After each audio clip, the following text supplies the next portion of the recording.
मंगल दशा में युद्ध का ऐलान। युद्ध के बीच 90 दिनों का समय।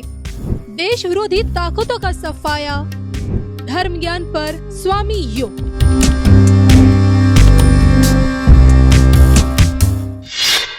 आपने का एक वीडियो जिसमें आपने मोदी की महादशा, मंगल की दशा और युद्ध के बारे में बताया, लेकिन आपने वीडियो में बोला कि युद्ध देश की जरूरत है। क्या सच में ऐसा है? क्योंकि जब आप युद्ध की बात करते हैं तो लोगों के मन में बहुत सवाल होते हैं। युद्ध किससे? पाकिस्तान से, चाइना से, बांग्लादेश से, या ये युद्ध एक तृतीय विश्व युद्ध का रूप लेगा? नहीं, वैसे युद्ध जो है मनुष्य के इतिहास में पूरे दुनिया के अंदर अगर आप गिनती करोगे तो एवरेज हर दूसरे दिन में विश्व में कहीं ना कहीं मनुष्य युद्ध कर रहा है। जी। हजारों वर्षों से हम युद्ध ही कर रहे हैं। मनुष्य का स्वभाव है युद्ध। अब आप मुझे इसे कह सकते हो कि मैं हिंसात्मक बातें कर रहा हूं, अहिंसा का मैं पुजारी नहीं हूं।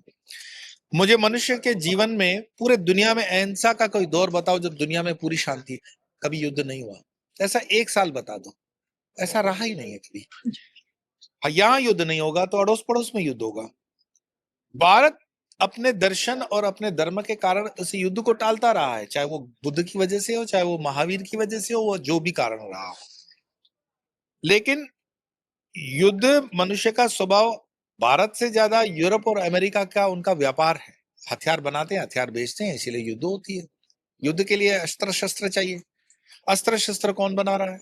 एडवांस वर्जन के अस्त्र शस्त्र कौन बना रहा है? तो बना रहा है क्रिश्चियन लॉबी और ज्यूज लॉबी। इस्लाम कोई बना रहा है हथियार? इस्लाम तो हथियार यूज कर रहा है एक दूसरे के खिलाफ, औरों के खिलाफ। भाई मुझे ये बताओ कि जो भी मुस्लिम टेररिस्ट पकड़े जाते हैं उनके हाथ में जो हथियार होता है वो किसी अरब कंट्री का थोड़ी होता है, वो तो अंग्रेज के कंट्री का होता है।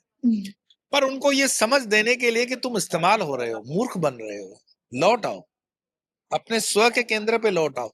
ये हिंदू के लौटने की संभावना बहुत ज्यादा है, क्योंकि हमारा धर्म जो है वो गहरा है, हजारों लाखों वर्षों की तपस्या उसमें है, निहित है। हमारा कंसेप्चुअल क्लैरिटी है। हम जिहाद शब्द का अर्थ उनको समझा सकते हैं, वो स्वयं का लिखा हुआ जिहाद नहीं समझ सकते जी। है ना। तो कुल मिलाकर के मुझे लगता है कि आपने जो कहा कि ये युद्ध एक शुद्धिकरण होता है। युद्ध यज्ञ क्या है? जो यज्ञ हो रहा है उसमें आप स्वाहा कर रहे हो, तो स्वाहा जब कर ही रहे हो तो स्वाहा कर रहे हो, तो उसके बाद उसका कोई रिटर्न आता है क्या? कोई चीज मान लो का आपने फल डाल दिए, फूल डाल दिए, यज्ञ में स्वाओं में तिल डाल दिए, वो रिटर्न क्या आता है? उसकी भस्म हो क्या? जी बिल्कुल। पॉजिटिवनेस उसका तत्व है। तो युद्ध जो है वो साफ सफाई है परमात्मा के द्वारा। तो उसमें जो काले चक्र के अंदर अशुद्ध तत्व जुड़े हुए हैं, जिनको मरना निश्चित है, इसको जगह को खाली करना है, वो चले जाते हैं और काल अपने चक्र के साथ खेलता हुआ आगे बढ़ जाता है। तो अगर युद्ध इतना बुरा होता तो कृष्ण युद्ध करवाते ही नहीं।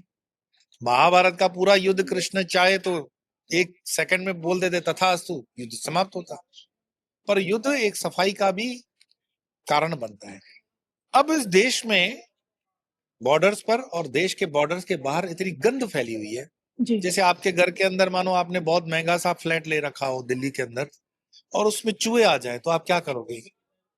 आप उनको थोड़ी लड्डू भोग लगाओगे कि आप गणपति के वाहन हो, आओ महाराज पधारो, आप एक आए हो, दो आना, चुहिया को साथ लाना, ऐसा तो नहीं करोगे। आप सीधे पेस्ट कंट्रोल करवाते हो, चूहों को मरवाते हो। आपके घर में दीमक लग जाती है बड़े से बड़े महंगे बंगले के अंदर या फ्लैट के अंदर, तो क्या करते हो? तो दीमक की पूजा करोगे दूध डाल करके कि आप गिरनार के अंश हो, मट्टी बाहर निकली, वाह वाह वाह पधारो। आप पेस्ट कंट्रोल को बुलाते हो, उनको खत्म करते हो। तो देश के अंदर भी अगर चूहे बढ़ जाएं, देश के अंदर भी दीमक बढ़ जाए, या देश के बाहर भी चूहे बढ़ जाएं या दीमक बढ़ जाए, तो उसका एक ही इलाज है, पेस्ट कंट्रोल। और ये सबसे बड़ा उपकार है मानवता के लिए। सबसे बड़ा उपकार है कि इस तरह के चूहे खतरनाक और इस तरह की दीमक को मारा जाए। क्या लगता है बिहार रिजल्ट के बाद यही पेस्ट कंट्रोल बंगाल में भी होता हुआ हमें नजर आ सकता है? अगले साल ही अब चुनाव है, इसलिए पूछा आपसे। बिहार में तो बिहारी जग गया, एक बिहारी सब पे भारी, वहां तो बिहारी जग गया। लेकिन बंगाली जो होते हैं, बंगाली जो होता है एलाइट क्लास का, हमारी आजादी और हमारा कल्चर है, वो बंगाल में बहुत बड़ा कंट्रीब्यूशन है। बंगाल का जितना बड़ा कंट्रीब्यूशन इस देश के उत्थान में कल्चरली है, उतना इतिहास में किसी और कम कम मैं ऐसा नहीं बोलूंगा, लेकिन बंगाल ज्यादा है। जी। लेकिन बंगाल का आज का जो बंगाली है वो निर्णयात्मक बुद्धि से काम ही नहीं कर रहा है। हम्म, भाई, आपको धर्म क्या सिखाता है कि आपको निर्णय करना होता है विवेक से, मैं किसके साथ खड़ा रहूंगा। छोटी छोटे स्वार्थों से, छोटी छोटी चीजों से ऊपर उठ जाओ। राष्ट्र सर्वोपरि है, धर्म सर्वोपरि है, सनातन सर्वोपरि है। जिस दिन आपको ये जागरण आ जाएगा, आपके वहां से कचरा हट जाएगा। जैसे आपको पता पड़ गया कि मेरे खट्टे खाने से मेरा गला खराब हो रहा है, खट्टा खाना बंद, गला ठीक।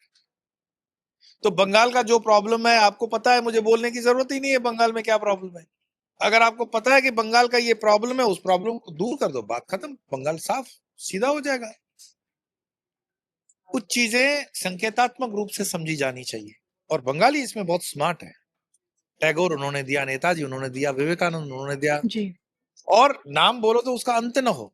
बिल्कुल। लेकिन आज वो कौम, आज वो लोग कहीं ना कहीं, मैं मानता हूं कि थोड़े से कंफ्यूज्ड है। उनको कंफ्यूजन से खुद ही बाहर आना पड़ेगा। उनका बाहर से कोई दूसरा व्यक्ति आकर के उनका कंफ्यूजन दूर नहीं कर सकता, उनको खुद ही उठना पड़ेगा। लेकिन अगर समय रहते अपने इसी कंफ्यूजन में रहेंगे तो आपको नहीं लगता कि यही बंगाल बांग्लादेश बन जाएगा? भारत नहीं, से ये अभी जुड़ नहीं है, जाएगा? ऐसा भी नहीं है। मेरे एक मित्र हैं वहां पर, बहुत अच्छे, हमारे तो काफी, मेरे काफी चाह बंगाल के अंदर भी हैं। और हमारा तो गुरु स्थान है रामकृष्ण परमहंस रामकृष्ण मठ मिशन, तो बंगाल से हमारा जीवन संबंध रहा है। जी।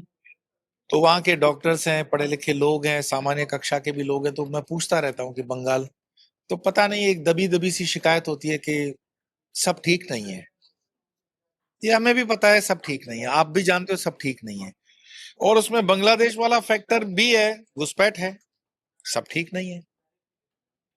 अब या तो उसको केंद्र सरकार ठीक करे, अगर स्टेट करने में असफल है तो ये दायित्व, तो हाँ, यहां पर आप बोलोगे कि होम मिनिस्ट्री का जवाबदारी बनता है, मैं मानता हूं यहाँ होम मिनिस्ट्री की जवाबदारी बनती है। ये हिम्मत अमित शाह जी को करनी पड़ेगी, और गालियां भी मिलेगी इस काम के लिए, क्योंकि आप जब सफाई करते हो तो धूल उड़ती है, धूल उड़ती है तो नाक में छींके आएंगी, और जिनको छींके आएंगी वो गाली तो देंगे, पर ये सफाई करनी पड़ेगी। देश हित में, राष्ट्र हित में आपको ये सफाई करनी, और अगर ये सफाई आप नहीं करते तो बहुत सी संभावना है कि हम बंगाल को लगभग लगभग मैं कहता हूं कल्चरली,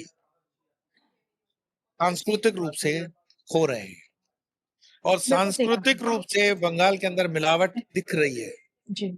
अगर हम सत्य न बोलेंगे तो कौन सत्य बोलेगा। तो जगना तो पड़ेगा, बंगाली को जगना पड़ेगा।